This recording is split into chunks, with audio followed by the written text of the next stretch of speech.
Орночдын эрүүл мэндийн төлөөс төгөөлт заямж зөвлөж энэ болонгаар үзэгч та бүхэнд үргэлжлэн хүрч байна. Тэгэхээр энэ болон Доронтой аймгийн бүсийн оншилгоо эмнэлгийн төвийн нүдний тасгийн эрхлэх цэцэгмаа оролцож үзэгч та бүхэнд нүдний өвчлөлийн талаар ойлголт мэдээллийг өгөх гэж байна. Тэгэхээр хоёулаа хамгийн түрүүнд ярилцлагын эхэнд ер нь бол иргэдийн дунд зонхлон тохиолддог одоо ямар нүдний өвчлөлүүд гэдгийг те энэ талаар та ихлээр үзэгчдээ бас мэдээллийг хүргвэл.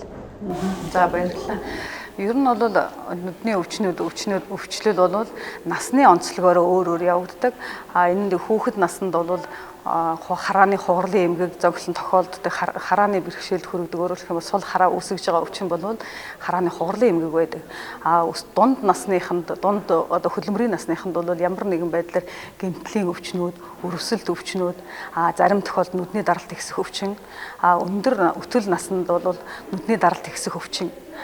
Энэ нь бол нүдний даралт ихсэх өвчин бол удамшлын шалтгаантай байж болно. Мөн түүнчлэн харааны хугарлын эмгэгтэй хүмүүст, түүнчлэн сахарын өвчтэй хүмүүст, артерийн даралт ихсэх өвчтэй хүмүүс гэх мэтлэн олон бүлгүүдээс шалтгаалаад нүдний даралт ихсэх өвчин үүсдэг.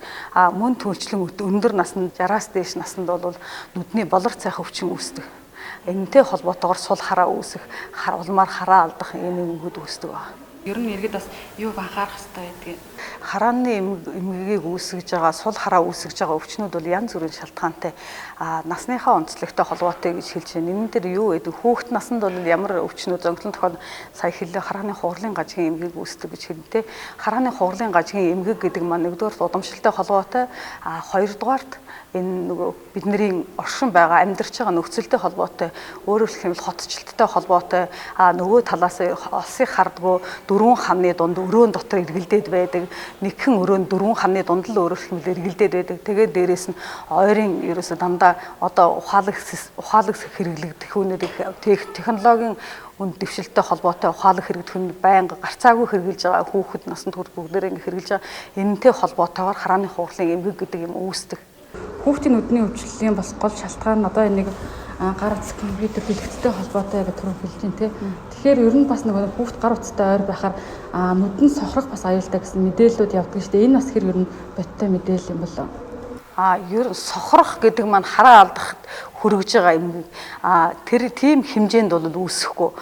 Яагаад энэ сул хараа гэж энэ сул хараа үүсэх ямар шалтгаан байдаг юм бэ? Яагаад сул хараа энэ ухаалаг хэрэглэгдэхэд хэрэгэлсэнтэй холбоотойгоор үүсэж байгаа юм бэ гэхээр ойрын хараанда тогтмол ойрын хараа, холын хараа харахгүйгээр тогтмол ингээд ойрын харсантай холбоотойгоор тухайн хүүхдийн амьдралын хэвшилтэй холбоотойгоор ингэж үүсэж байгаа. Тэгэхээр бид нэр одоо яах ёстой вэ гэхээр зөв юмыг ерөөсө хэмжээтэй хэрэглэх ёстой. Тийм учраас ерөөсө ухаалаг хэрэглэгдэхүнтэй харьцаж байгаа хүүхэд телевизээр үзсэн ч тэр компьютер үзсэн ч тэр утас харсан ч тэр энийг бол хэмжээтэй харах ёстой. Мэдээж энийг харах нь хэрэгцээ. Тухайн хүүхдийн хөгжилд хэрэгтэй. Тийм учраас сурж боловсрох гарцаагүй өнөөдрийн онлайн шилжсэн одоо бүх юм цахимаар сургалтууд бүгд явж байна. Ийм үед бол гарцаагүй хэрэглэх нь зөв. Гэвч энийг хэмжээтэй хэрэглэх ёстой. Тийм учраас энийг хэмжээндээ яаж хэрэглэх вэ гэхээр 2 цаг тутамдал энийг нүдэ амрааж явах ёстой. Тэгээд дээрэс нь холыг алсын харах ёстой гэх мэт юмнууд байна л да. Энэ бол ерөөсөө гарцаагүй хэмжээтэй л харах ёстой. 2 цагаас дээш хүүхэд телевизээр юм уу утас компьютер дээр ингэж суух эсвэл гэсэн үг байхгүй. Насан туршид бас насанд хүрсэн ялгаагүй шүү дээ. Дээрэс нь ингээд байнгын утас таблет компьютертэй ингээд харьцаж байгаа хүмүүст бол нүдний хуурайшилт үүсдэг. Нүдний хуурайшилт үүсэхээр яадын гэхээр нүд улайн, арган, ядарна, толгоо өвдөн, нулимс соожин ийм шинж тэмдгүүд илэрдэг л дээ. За хүүхдүүд бол ялангуяа сүүлийн үед нөгөө сул хараадаа болсон гэдээ яригддаг болсон шүү дээ. Энэ нөгөө бас нөгөө хараа муудах шинж тэмдэг. Тэгэхээр энэ одоо шинж тэмдэг ямар байдлаар илэрдгийг те тэр эцэгчүүд бас өмнө дээрээс юуг анхаарах хэрэгтэй гэдэг юм бол ер нь бол хүүхдүүд сул хараатай харж байгаа шинж тэмдгийг өвчлэн эцэг эхчүүд ажиглах хэрэгтэй байдаг.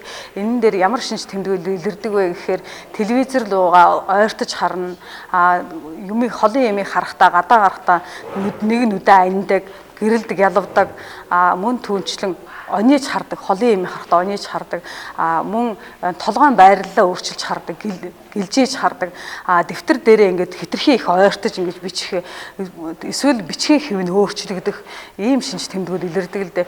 Энийг бол багш нар болоод эцэг эхчүүд сайн ажиглаж байгаа нүдний эмчид хандах хэрэгтэй ийм шинж тэмдэг илэрчих юм бол мөн түүнчлэн хүүхдүүдийг ер нь бол сул хараатай харж гэнэ үгүй юу гэдгийг бол тухайн хүүхэд төрөлхийн байх юм бол энийг мэдэхгүй ийм үед бол яаж эцэг эхчүүд мэдэх вэ гэхээр ер нь бол хүүхдээ 1 настай байхад нь 3 настай байхад нь 5 настайд нь 8 настайд нь ингээд нүдний эмчит заавал үзүүлж явах ингээд шаардлагатай байдаг. Өөрөөр хэлбэл төрөлхийн байх юм бол тэр хүүхэд сул харж байгаа мэдэхгүй, би муу харж байна гэдгээ хэлж мэдэхгүй. Сүүлд үүссэн харааны хурлын гажиг бол би самбар дээрх хардаг байсан одоо харахаа олчихлоо гэдэг ингээд хэлнэ тухайн хүүхэд. Тийм юм байхгүй төрөлхийн хүүхдүүд сул хараатай хүүхдүүд. Тийм учраас эцэг эхчүүд ийм дээрх хэлсэн насанд ингээд нүдний эмчит үзүүлж явах хэрэгтэй. Тэгэхээр өндөр настай одоо иргэдийн хувьд болор солиулах хагалгааг бол маш ихээр хийлгдэг ч тийм. Тэгэхээр энэ төрлийн хагалгаа ер нь манай аймгийн эмнэлэг танаад ялангуяа ямар хуу төвшөнд ер нь явж байгаа вэ? Манай аймаг бол 10 ортой нүдний месослин тасаг гэж ингэж тусдаа ийм тасаг явдаг. Тэгээд энэ нүдний болор солих хагалгааг бол 2008 онд оюун дэлгэр эмч байхдаа энэ нүдний болор солих хагалгааг бол анх эхэлж хийсэн. Тэрнээс хойш өнөөдрийн хүртэл бол бид нэр жилдээ нэг 50 гаруй хүн хийдэг.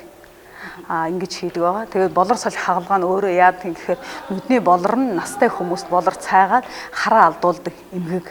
Тэрийг болор тунгалаг ингээд хараа болор нь цайгаад гэх юм өөрөөр хэлэх юм бол шүлэн тос царцаад цагаан өнгөтэй болдог шүү дээ тий шүлэн тос. Тэр нь чиг тийм болор нь тийм цагаан өнгөтэй болоод бидний харж байгаа юм харахгүй болгодог байхгүй. Харах дүрсийг гэрлийн системд хаалт үүсч юм гэсэн.